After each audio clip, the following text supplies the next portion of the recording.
Hello everybody, this is David Farrell with another music theory video. Today we're talking about post-tonal harmonic resources. That's a fancy way of saying chords. We're talking about harmony and some of the different ways we can build harmony in post-tonal music. I'll say right away that this video goes along with Chapter 3 in your textbook. Chapter 3 in your textbook includes a lot of great examples of these chords in different musical contexts, and it just goes into a little bit more detail than I do here.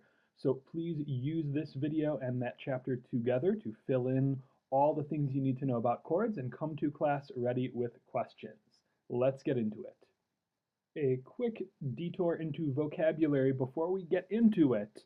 We've used the word chords a lot in the past. We've got a couple of other terms that are going to show up from time to time, and I just want to sort of outline what they all mean. Verticalities and simultaneities. These are similar to the word chords, the words that we've been using for pitches that occur at the same time, a collection of pitches that occur at the same time. Verticality, because they all stack up on top of each other when we look at a score.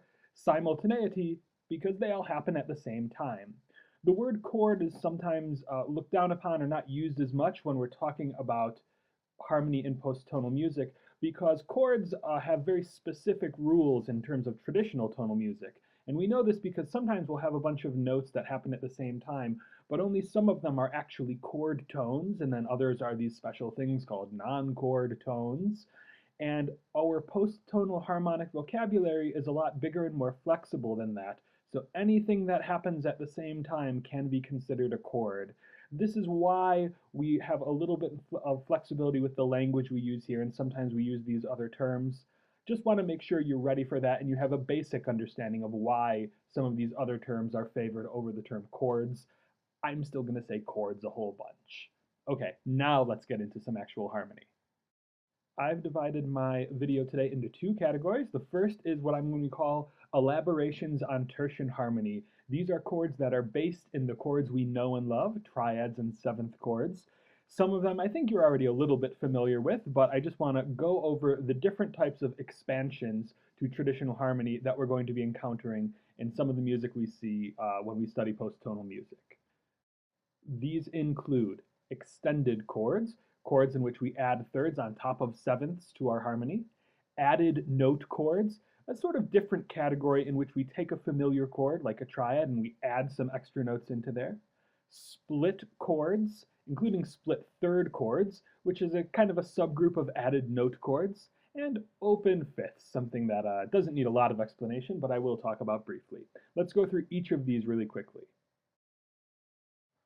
Extended tertian chords include stacked thirds beyond the seventh. So this means we have things like ninths, 11ths, and 13ths. Once you go to that 15th, that's 2 octaves, and now you've doubled your root, so you don't really have anything more that you can go in there. I think you're probably a little bit familiar with these from your previous theory classes. We have a G dominant 9 chord here. We can see the GBDF, that's spelled G7, and I've just added another third on top of it. That's the ninth and makes it a G9 chord, and I can keep going. You can see the chord I've written next to it, a G11 chord. And so both of these doing exactly what we would expect a regular G7 to do, just with a little bit of extra stuff going on. We can find these chords in other ways as well. We can find them incomplete or with chromatic alterations with some frequency. Here we have a G9 chord, but with an altered 9, a flat 9. You can see the A flat above that chord. And we can also find these chords in inversion. Here's my G11 chord, the same one from the first measure, but with a B in the bass, and you can see I voiced it in a different way.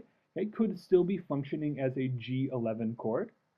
When we start inverting these chords, however, sometimes they can be somewhat ambiguous. If we take a look at this last chord, for instance, B, G, A, F, and C, well, I could call this some sort of inverted G chord, but I'm not 100% sure what the best way to describe it is. Let's take a look at how these pitches might end up working together.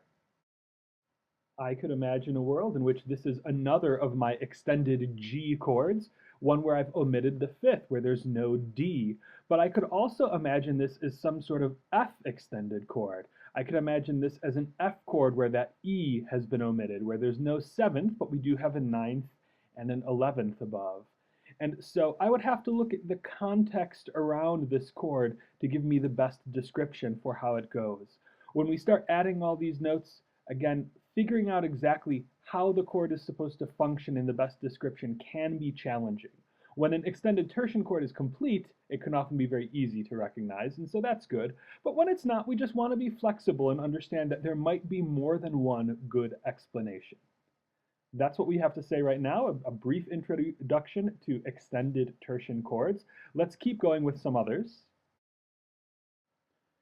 Added note chords. Added note chords take an extra pitch and add it to a familiar triad or seventh chord.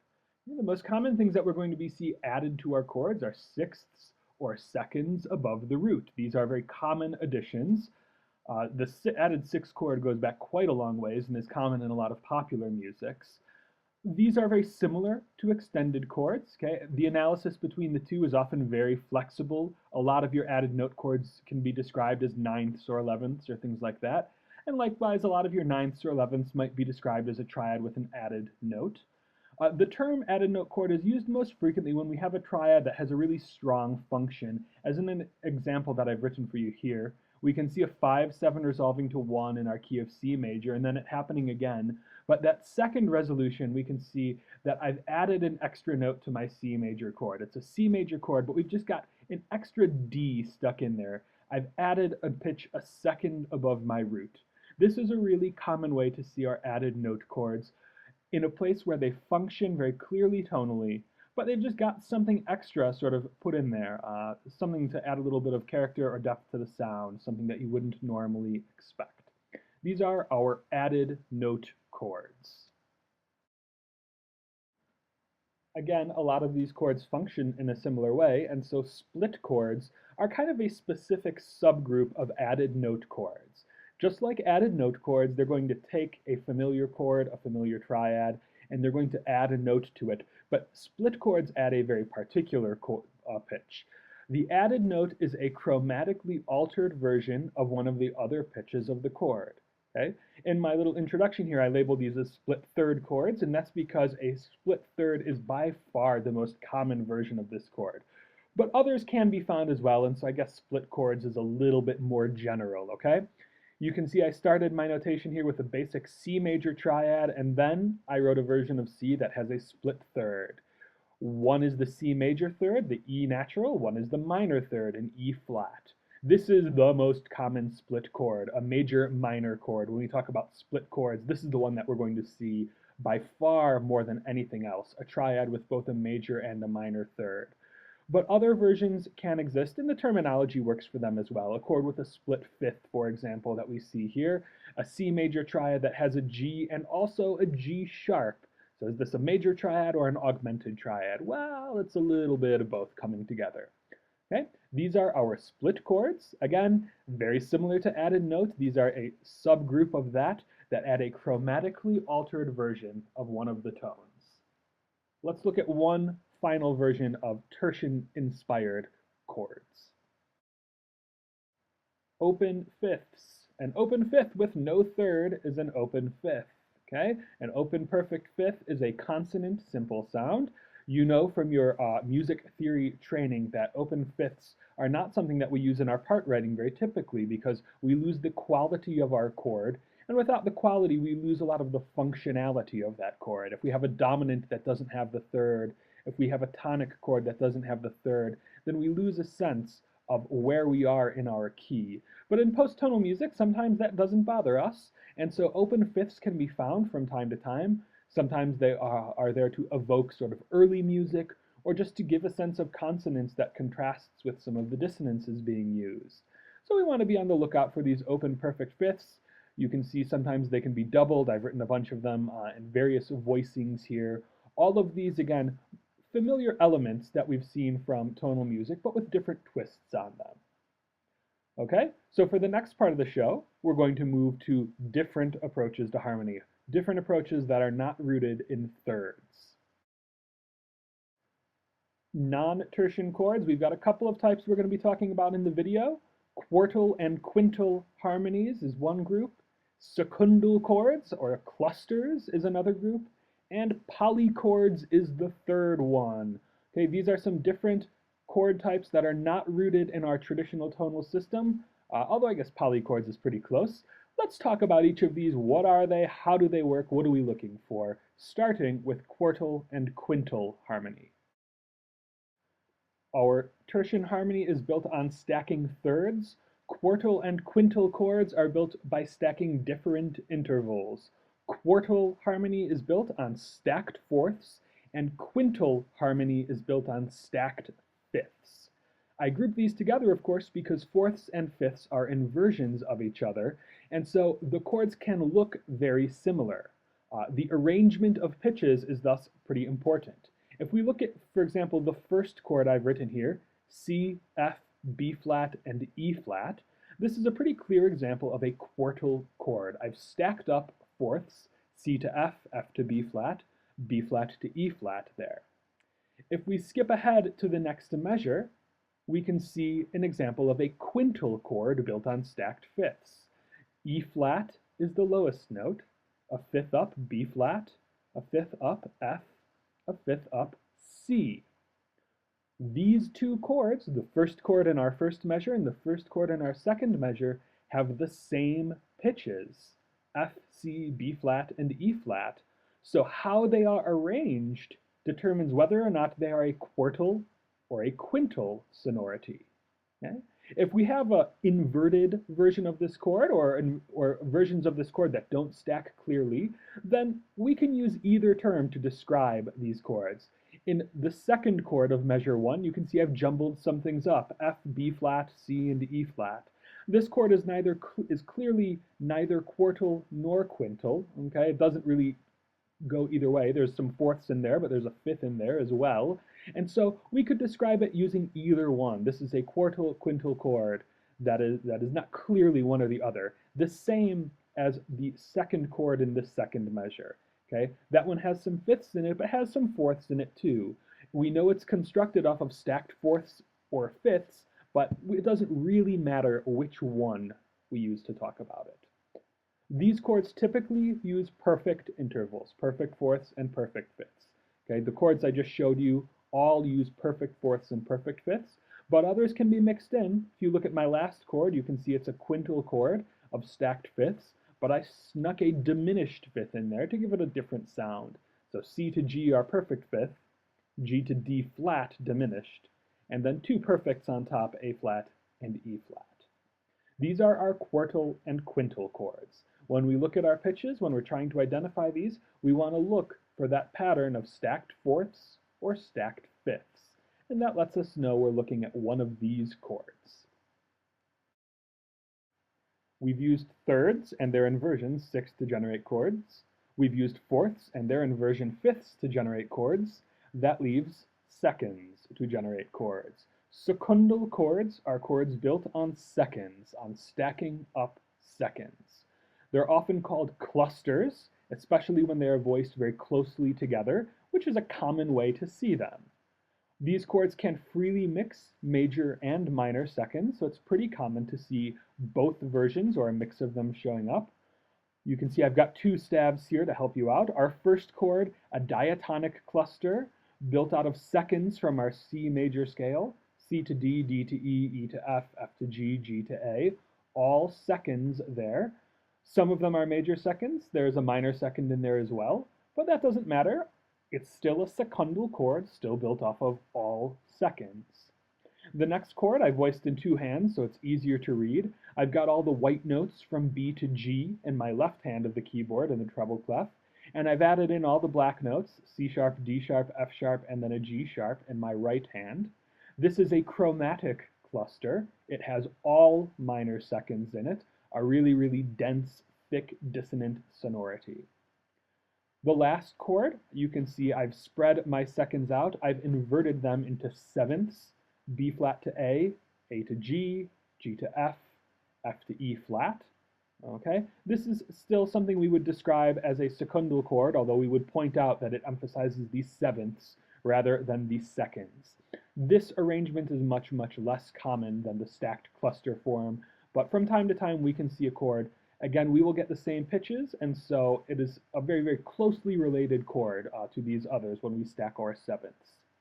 So these are our secundal harmony, our cluster chords, chords built on stacked seconds. They are pretty easy to identify in music, especially when they show up in these really dense arrangements, so keep your eyes open for them. Let's talk about one last chord group. Polychords. Polychords, I guess, have a little bit of a foundation in tonality. Polychords combine two distinct chords into one sound. Much like bitonality, polychords are usually presented in a way that emphasizes these two different chords. Otherwise, it's often easier to analyze the chord in a different way that's a little bit more useful. As you can imagine, when we stack up a lot of notes, there's a lot of different ways we can divide it. For example, we looked at a secundal chord in our last slide that was C, D, E, F, G, A. Now, there's a world in which we could analyze that as a polychord, as C major and D minor on top of one another. But usually, there has to be something in the music that convinces us that the chords are going to be interpreted as two distinct sonorities. And that can include rhythm, instrumentation, register, dynamics, any of these things. For example, if we look at the first chord I've written out here, I could analyze it as a polychord of C major and F sharp major on top of one another. And there are some reasons I might do that. They have distinct rhythms, and they have very distinct registers as well. One is up high in my right hand, one is up low in my left hand. If I change the dynamics around too, or if I change the timbres, if I voice these in different instruments perhaps, that would further emphasize the fact that they're going to be interpreted as two distinct harmonies on top of one another. If we look at our second chord, we see something that's a little bit more ambiguous. Okay, I could imagine this chord as a G major and F major polychord, right? That is what's happening, G, B, D, and F, A, C. But hold on, isn't this also just an extended tertian chord? Why wouldn't I analyze this as G11, a dominant 11th chord? I would have to look at my score and really determine whether or not there was something that made me listen to a chord as two separate triads rather than as one big chord. So polychords are a useful thing to look out for, but it's not a trap we want to fall into often. A lot of times when we have a thick chord with lots of notes, you will be able to find triads inside of it, distinct triads. But you need to have a reason to analyze something as a polychord before we decide that's the best way to analyze the chord. Once we do, we're ready to do it, and we can label it as these two different chords stacked on top of one another. Okay, team, that's the end of this video. In this video, we talked about post-tonal harmonic resources. We talked about verticalities, simultaneities, chords that we find in some of the music that we'll be studying, some of the post-tonal music.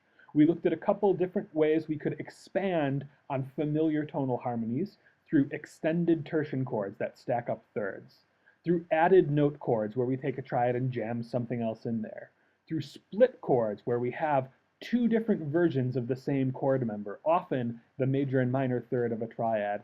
And we looked at open fifths, where we leave something out, where we just have that plain open fifth.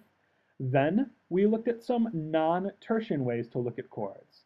We looked at quartal and quintal harmonies, harmonies built on fourths and fifths, two harmonic families that are very, very close together and are different ways to get new and unique sounds. We looked at secundal harmonies, or clusters as they're often called, when they're voiced close together, chords built off of seconds as a generating interval. And then we looked at polychords, a unique way in which two different chords can be heard as once, when the composer really makes an effort to bring out that sound. Again, this video is here to help supplement and get you started on chapter 3 of your text. After this, you can come back, look back over things that you weren't sure about if you need to hear me explain them again. Otherwise, you can go into your book and look for some more detailed examples and some more detailed discussion on each of these topics. Thank you for watching. Bring your questions to class. I will see you there next time. Bye-bye.